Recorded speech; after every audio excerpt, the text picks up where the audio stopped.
পাশের কান্ট্রি যদি 4.5 জেনারেশনের রাফাল থাকতে পারে, আমাদের কারণে মিগ-21 আমরা এখানে আছি। আমাদের তো ফান্ডিং কম নাই। পাকিস্তান চায়না থেকে এই 5th জেনারেশন ফাইটার নেওয়ার পরিকল্পনা চলতেছে, তাদের JF-17 আছে। আমরা চাইলে অনেক আগে এসব কিনতে পারতাম, বাট কেন এতগুলো ফান্ড কোথায় যায়? আমাদের যে এয়ারফোর্স, আমাদের এয়ারফোর্সটা কিন্তু কখনো এতটা ডেভেলপ ছিল না। অ্যান্ড ইভেন সিন্স আমাদের এই এয়ারফোর্স এতটা ডেভেলপ না, বাইরের কান্ট্রি থেকে, স্পেশালি ইউরোপিয়ান কান্ট্রি থেকে আমাদের এর আগে এয়ারক্রাফট কেনার অনেক অফার এসেছে অনারেবল প্রাইম মিনিস্টার এই যে শেখ হাসিনার কাছেই। ইভেন একটা লেটারও ছিল এখানে সোশ্যাল মিডিয়াতে, there is been like ongoing letter, যেখানে ছিল যে ক্লিয়ারলি লেখা আছে যে ইউরোফাইটার টাইফুন কেনার আমাদের আবেদন করছিল, বাট কিছু করে নাই।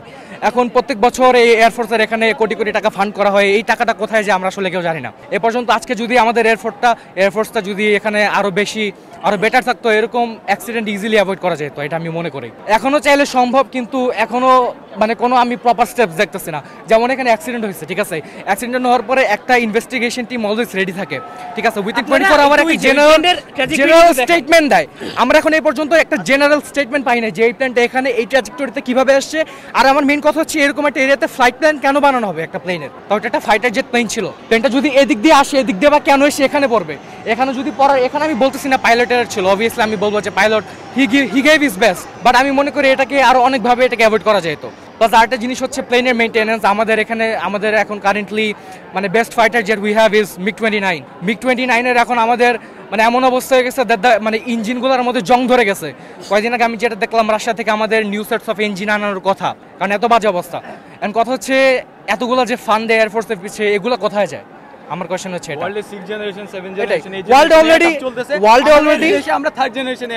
অলরেডি 6 জেনারেশন ফাইটার চলতেছে। এখন আমি আপনাদের বলি, ফর এক্সাম্পল ইন্ডিয়ার কথা চিন্তা করেন, ইন্ডিয়ার কিন্তু অলরেডি 4.5 জেনারেশন একটা ফাইটার আছে, রাইট? ইভেন আমি জাস্ট আমার নেবার কান্ট্রির কথা বললাম, ঠিক আছে, সিন্স বাংলাদেশ আর ইন্ডিয়ার মধ্যে এত কথা মানে আসা যাওয়া করে, আমাদের মানে পাশের কান্ট্রি যদি 4.5 জেনারেশনের রাফাল থাকতে পারে, আমাদের কারণে মিগ-21 আমরা এখানে আছি। আমাদের তো ফান্ডিং কম নাই।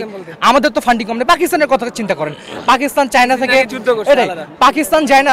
থেকে এই 5th জেনারেশন ফাইটার নেওয়ার পরিকল্পনা চলতেছে, তাদের JF-17 আছে। আমরা চাইলে অনেক আগে এসব কিনতে পারতাম, বাট কেন এতগুলো ফান্ড কোথায় যায়? তো আমাদের এখন কারেন্টলি যে প্ল্যানটা আছে, আমার মনে হয় সেটা মিগ-29G ভার্সন, যেটা একটা এক্সপোর্ট ভ্যারিয়েন্ট। এখন আপনারা যদি বলেন এই যুদ্ধ করার ক্ষমতা, আমাদের যদি এয়ারফোর্স মানে এই আপনার রানওয়ে থেকে প্লেন উঠার সাথে সাথে তো ইন্ডিয়ার রেডারে যে আমাদের প্লেনটা থাকবে, আমাদের তো এমনি দেশটা আমরা ছোট না, কোনো মতে ক্যাপাবিলিটি নেই, আমাদের ভালো এয়ার ডিফেন্স সিস্টেম নাই, আমাদের অ্যান্টি এয়ার ক্যাপাবিলিটি নাই, আমাদের তো এই দিক দিয়ে আমরা তো ভালো কিছু না। আমাদের যেটা আছে সেটা বলতে পারবো আর্মি, আমাদের গ্রাউন্ড ফোর্সেসটা আমাদের তাও একটু যা ডেভেলপ, গ্রাউন্ড ফোর্সেসের তুলনায় আমার মনে হয় না যে এয়ারফোর্স অতটা ক্যাপেবল, একদমই না। আর স্পেশালি আমাদের এই মিগ-29G যে প্লেনের মধ্যে যেসব আর্মামেন্ট আছে, এর চেয়ে আরও অত্যাধুনিক অনেক আর্মামেন্ট আছে।